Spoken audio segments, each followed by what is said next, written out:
Le 11 février 1990, le monde de la boxe a été témoin de l'un des plus grands bouleversements de l'histoire du sport. La chute de Tyson n'a pas seulement marqué la fin d'une ère de domination absolue, mais elle a également laissé une leçon sur le prix à payer pour sous-estimer un adversaire et l'importance d'être prêt mentalement et physiquement à tout défi. Ce jour-là, au Tokyo Dome, au Japon, Mike Tyson, l'invincible champion des poids lourds, a subi sa première défaite professionnelle face à un challenger que presque personne ne considérait comme une menace réelle, James Buster Douglas. Imaginez l'homme le plus craint au monde, l'invincible Mike Tyson, tombé face à un adversaire que personne ne prenait au sérieux. Aujourd'hui, nous vous racontons l'histoire de la nuit où la légende de la boxe a touché le tapis dans l'un des tournants les plus inattendus de l'histoire du sport. Préparez-vous à revivre chaque moment de la chute surprenante d'un champion qui semblait intangible. À cette époque, Tyson était considéré comme un monstre du ring, un champion du monde incontesté qui avait détruit tous ceux qui se mettaient en travers de son chemin. Ses combats étaient souvent courts et brutaux, ses adversaires tombant les uns après les autres sous ses puissants coups. Pourtant, derrière cette façade d'invulnérabilité, se cachait un homme qui commençait à être consumé par son propre succès. La gloire et la fortune avaient pris le contrôle de sa vie en ne détournant son attention de ce qui comptait vraiment, son entraînement et sa préparation. Buster Douglas, en revanche, était un boxeur que peu de gens croyaient capable de représenter une menace sérieuse pour Tyson. Avec un bilan de 29 victoires, 4 défaites et un match nul, il n'était pas exactement un inconnu, mais sa carrière jusqu'alors n'avait pas été impressionnante.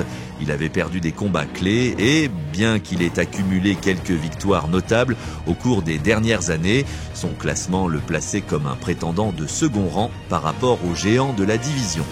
Le contexte personnel de Douglas avant le combat était sombre.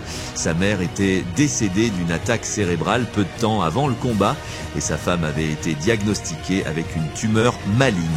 De plus, Douglas lui-même avait été hospitalisé pour une grippe seulement 10 jours avant le combat. Ces facteurs personnels semblaient plus être un fardeau qu'une motivation, mais dans un retournement inattendu, ils l'ont poussé à se battre avec une intensité et une détermination qui ont surpris tout le monde. En revanche, Tyson ne semblait pas être à son meilleur niveau. Après des années de domination, il avait commencé à perdre sa concentration. Son entraînement fut superficiel et son équipe, y compris le fameux promoteur Don King, ne prit pas Douglas au sérieux. King avait même prévu le combat à Tokyo, anticipant que le public japonais, désireux de voir Tyson en action, garantirait une grande vente de billets. Cependant, Tyson étant monté sur le ring sans l'intensité caractéristique qui avait fait de lui un homme craint dans le monde entier. Dès le premier coup de gong, il était clair que ce ne serait pas un combat facile pour Tyson. Douglas est sorti déterminé, utilisant son jab pour maintenir Tyson à distance et frustrer son agressivité habituelle. Tandis que Tyson tentait d'avancer pour entrer dans son rayon de coups dévastateurs, Douglas le maintenait à distance avec des coups précis et puissants. À chaque round qui passait, Douglas gagnait en confiance et commençait à prendre l'initiative, échangeant des combinaisons avec le champion et montrant qu'il n'était pas disposé à reculer. Au 5e round, le combat prit un tournant critique. Un hématome commença à se former sur l'œil gauche de Tyson, lui rendant la vision difficile. L'équipe de Tyson, mal préparée, n'avait pas le matériel adéquat pour traiter l'inflammation et la situation du champion commença à empirer. Incapable de voir clairement les coups qui venaient envers lui, Tyson se retrouva de plus en plus acculé et en désavantage. Malgré l'adversité, Tyson réussit à connecter l'un de ses fameux uppercuts au 8e round, envoyant Douglas au tapis. Ce qui aurait pu être la fin du combat, Douglas se releva lentement et certains critiques ont suggéré que l'arbitre aurait pu faire un compte plus rapide, lui permettant ainsi de se rétablir. Mais le fait est que Douglas s'est relevé, démontrant une résistance et une force mentale incroyables. Le 10e round fut le point culminant du combat. Douglas, qui avait réussi à se remettre de la chute précédente, commença à lancer une série de jabs qui maintinrent Tyson sur la défensive.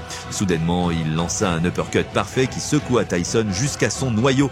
Avec le champion vacillant, Douglas saisit le moment pour lancer une rafale de coups, envoyant Tyson au sol. Pour la première fois de sa carrière, Tyson ne put se relever avant que l'arbitre atteigne le compte de 10. L'image de Tyson cherchant désespérément son protège-dents sur le tapis est devenue un symbole de la fin d'une ère. La défaite de Tyson face à Buster Douglas fut plus qu'une simple surprise, ce fut un tremblement de terre dans le monde de la boxe. Tyson, l'homme qui semblait invincible, était tombé et il l'avait fait face à un adversaire que peu de gens considéraient digne d'être sur le même ring. Pour Douglas, ce fut le moment culminant de sa carrière, une victoire qui le propulsa à la célébrité mondiale, bien que son règne en tant que champion serait bref. L'impact de ce combat a résonné bien au-delà du ring. Pour Tyson, ce fut un réveil brutal, un avertissement que la grandeur dans la boxe exige plus que du talent naturel. Elle exige une dévotion, une concentration et une préparation inlassable. Sa défaite marqua également le début d'une série de problèmes personnels et professionnels qui le suivraient pendant des années.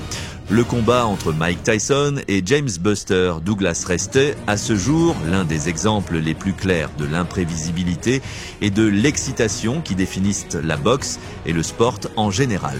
C'est un rappel vif que dans le ring, rien n'est garanti.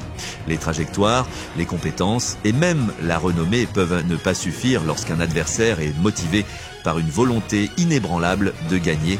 Cette nuit-là à Tokyo, Tyson, considéré comme invincible, a rencontré un adversaire qui, bien que sous-estimé par tous, est venu avec une détermination si intense qu'il a pu surmonter les probabilités les plus écrasantes.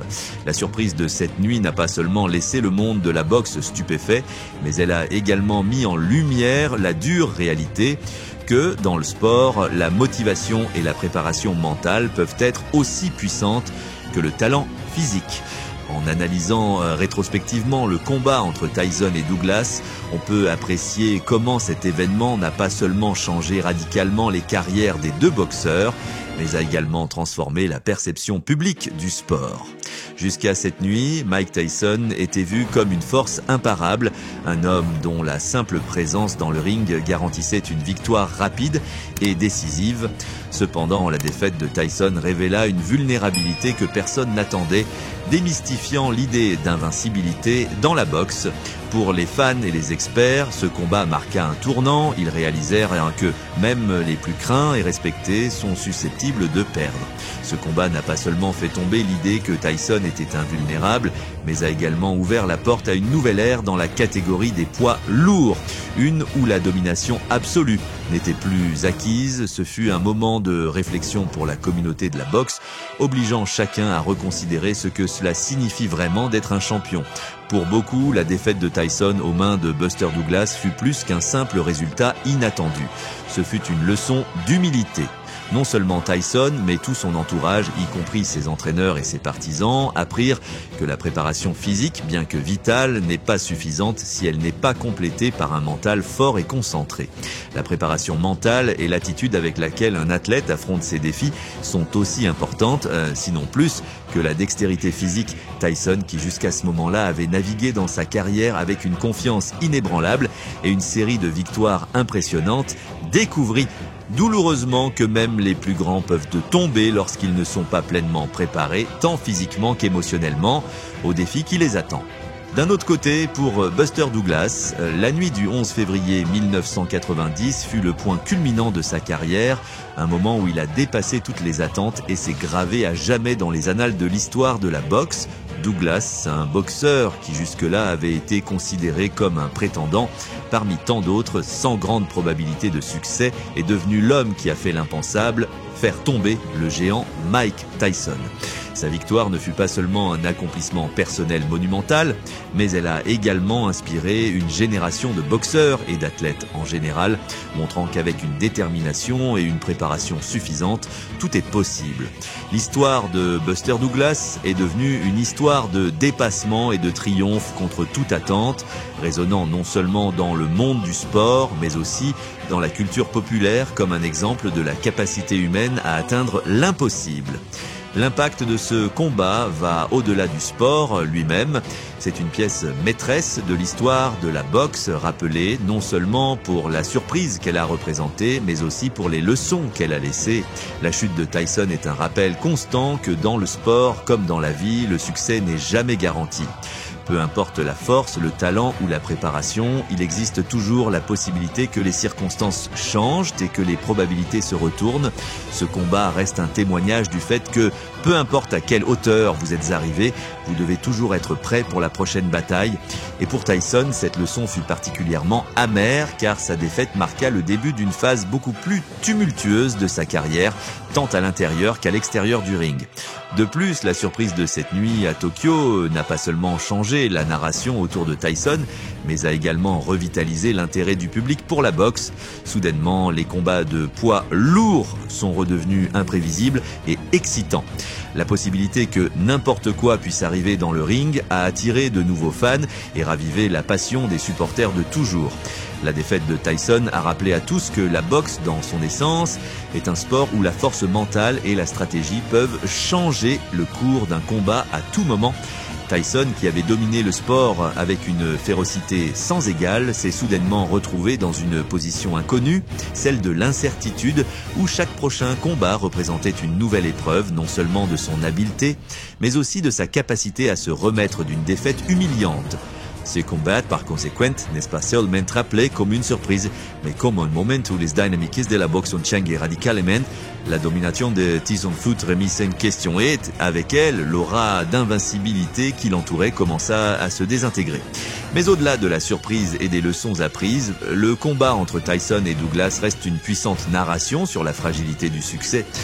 Il nous rappelle qu'au sommet, le véritable défi n'est pas d'y arriver, mais de s'y maintenir. Et pour Douglas, bien que son règne en tant que champion ait été bref, cette nuit à Tokyo lui a donné une immortalité dans le monde de la boxe que ni le temps ni les statistiques ne peuvent effacer. Si les histoires qui changent le cours de l'histoire vous passionnent, ne manquez pas les prochains récits des moments les plus impactants du sport.